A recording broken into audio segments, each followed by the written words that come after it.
Assalamualaikum warahmatullahi wabarakatuh. Selamat pagi, selamat datang di channelnya Bu Anam Vlog. Jangan lupa like, komen, dan subscribe tentunya. Mudah-mudahan channel ini bermanfaat untuk semua, buat yang punya terutama buat yang nonton. Pagi ini kita baca surat Al-Fajr. Ya, waktu fajar nih bagus nih. A'udzubillahi minasyaitonirrajim.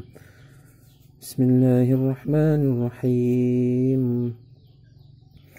Wal fajri wa layalin 'ashrin wasyaf'i wal watr wal layli idza yasr hal fi dzalika qasamun lidhi hijr alam tara kayfa fa'ala rabbuka bi'ad irama dhatil 'imad التي لم يخلق مثلها في البلاد وثمود الذين جابوا الصخر بالواد وفرعون ذي الأوتاد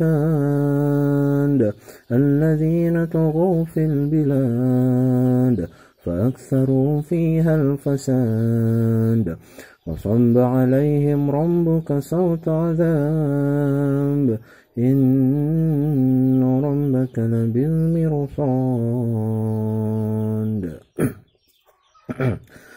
فأما الإنسان إذا ما ابتلاه ربه فأكرمه ونعمه فيقول ربي أكرمن وأما إذا ما ابتلاه فقدر عليه رزقه فيقول ربي أهانن كلا بل لا تكرمون اليتيم ولا تحاضون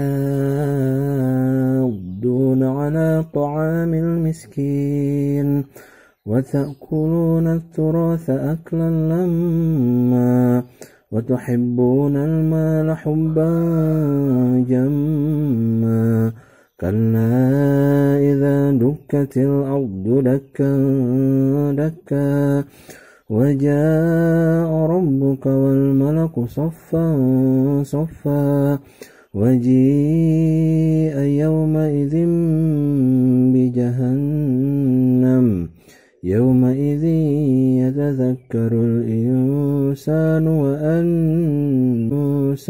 وأنى له الذكرى يقول يا ليتني قدمت لحياتي فيومئذ لا يعذب عذابه أحد ولا يوثق وثاقه أحد يا أيتها النفس المطمئنة ارجعي إلى ربك راضية مرضية فادخلي في عبادي وادخلي جنتي. Sadaqallahul azim. Masya Allah, ini Quran surat Al-Fajr ini coba dihafal dan dibaca tiap subuh dan difahami setiap ayat artinya. Ini yang menarik dari ayat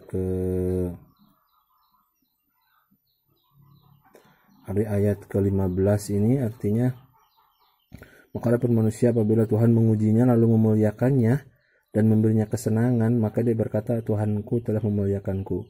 Nomor 16-nya, namun apabila Tuhan mengujinya lalu membatasi rezekinya, maka dia berkata Tuhanku telah menghinaku. Nah, di sini 15-16 ini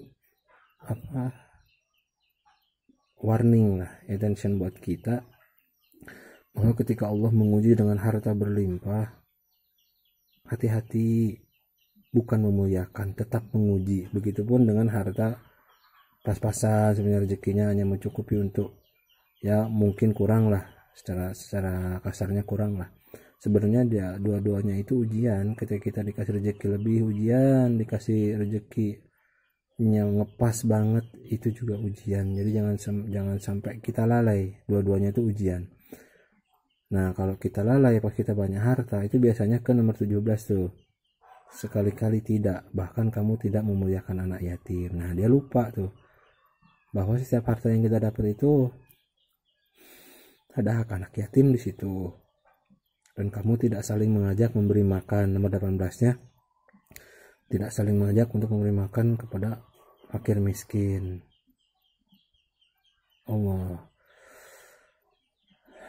Jadi saat diuji dengan harta yang banyak, hati-hati, jangan lupa anak yatim, jangan lupa fakir miskin sekitar kita, jangan sampai ada yang kelaparan. Jangan sampai ada yang kelaparan, soalnya percuma kita mau ibadah sekuat apapun haji bolak-balik, kalau di samping rumah kita masih ada yang kelaparan, itu subhanallah, itu aduh. Sedangkan kamu makan harta 19-nya, sedangkan kamu makan harta warisan dengan cara mencampur baurkan yang halal dan yang haram. Dan kamu mencintai harta dengan kecintaan yang berlebihan. 19-20-nya tuh hati-hati ketika usaha, ketika kerja, yang sampai kita ngelakuin hal-hal yang sekiranya membuat harta kita jadi nggak berkah, yang secara kasarnya haram gitu. Ya mungkin hartanya nggak haram, tapi cara mencarinya itu biasanya yang haram itu. Dan ya itulah. Terus yang 20-nya mencintai harta berlebihan. Hati-hati. Kenapa kita terlalu mencintai harta berlebihan? Kata Gus Baha, karena kita menganggap bahwa hidup itu lama dan duit itu sangat sangat istimewa, sangat spesial banget gitu. Padahal hidup kita tuh nggak lama, dan uang itu ya cuma alat gitu, bukan tujuan. Jadi jadikanlah itu sampai akhirat tuh, abadiin tuh uangnya. Sekali-kali tidak apabila diguncangkan, kita bumi diguncangkan berturut-turut, dan datanglah Tuhanmu dan malaikat berbaris-baris. Nah ini udah masuk akhirat nih. Ketiganya, pada hari ini diperlihatkan neraka jahanam. Pada hari itu diperlihatkan neraka jahanam. Jadi kita udah berhadap-hadapan sama jahanam tuh. Bukan kita ya, mereka ya. Nauzubillah min dzalik, kita jangan sampai.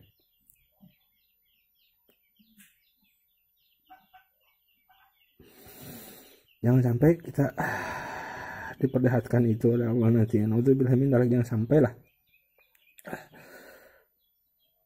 Pada hari itu sadarlah manusia, tetapi tidak berguna lagi baginya kesadaran. Nah ini nih, jangan sampai kita sadarnya ketika Allah perlihatkan jahanam di depan kita, kita baru sadar. Subhanallah, jangan sampai kayak gitu. Yuk, mumpung kita di dunia sekarang, yuk. Allah Akbar. Ini kalau membaca surat ini kadang suka nggak kuat kayak gitu tuh. Dan berkatalah, nah ini orang-orang yang diperlihatkan, nomor 24-nya, dia berkata, alangkah baiknya sekiranya dahulu aku mengerjakan kebaikan untuk hidupku ini. Subhanallah, itu kan ketika Allah. Nah itu makanya kita ya orang lah, kita sama-sama pernah lalai, tapi jangan sampai seperti ini. Jangan sampai ketika Allah perlihatkan jahanam di depan mata baru kita sadar. Jangan di situ sia-sia. Nah 25-nya itu disebutkan, maka pada hari itu tidak ada seorang pun yang mengajab seperti azabnya. Nauzubillah, subhanallah. Dan tidak ada seorang pun yang mengikat seperti ikatannya. Nah ini nih, udah nggak bisa apa-apa kalau ada di sana, dah menyesal, mau nyesal pun percuma. Terus 27-nya, wahai jiwa yang tenang. Nah ini nih, sok tenangkan jiwanya, yakin kepada Allah bahwa rezeki itu Allah kasih itu untuk ibadah. Rezeki itu Allah dititipkan ke kita tuh untuk beribadah, untuk lebih taat kepada Allah. Tutup auratnya. Gaji banyak, kerja tiap hari, masa beli pakaian yang nutup aurat aja nggak mampu, ya kan? Harus Allah beri berapa lagi agar kita mampu nutup aurat. Tenangin jiwanya, yakin kepada Allah. Kerja semisal di luar negeri, kalau ada syarat untuk membuka jilbab kalau bisa, jangan. Yakin pada Allah, Allah kasih rezeki, Allah pasti mudahkan. 28-nya, kembalilah kepada Tuhanmu dengan hati yang ridho dan diridhoinya. Masya Allah. Maka masuklah ke dalam golongan hamba-hambaku. Ini kita perlu introspeksi di sini. Apakah kita sudah termasuk golongan hamba Allah? Sedangkan kita masih lalai. Sholat lalai, menutup aurat lalai, harta benda kita benar-benar cinta, nggak pernah ngasih fakir miskin, nggak pernah kasih anak yatim. Sholat juga lalai. Hati-hati, sholat itu nomor pertamanya. Sholat itu baik, maka sedekah kita apa semua diterima, maksudnya diperhitungkan. Tapi kalau sholat kita nggak baik, ya semuanya itu hilang sirna.